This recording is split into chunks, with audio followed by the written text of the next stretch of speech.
Hello everybody, welcome back to our YouTube channel. Today in this video I am talking about HCMC stock. In this video I am talking about stock pros and cons and technical analysis and latest news about it. Stock is trading at 99% negative in a day.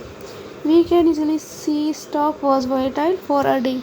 The volume of stock was recently not all-time high, so the fundamental stock is not better for today. Before buying and selling the stock, please consult your financial advisor. Today's video is done. Thanks for watching. Please subscribe my YouTube channel and like the video, and also comment or related queries.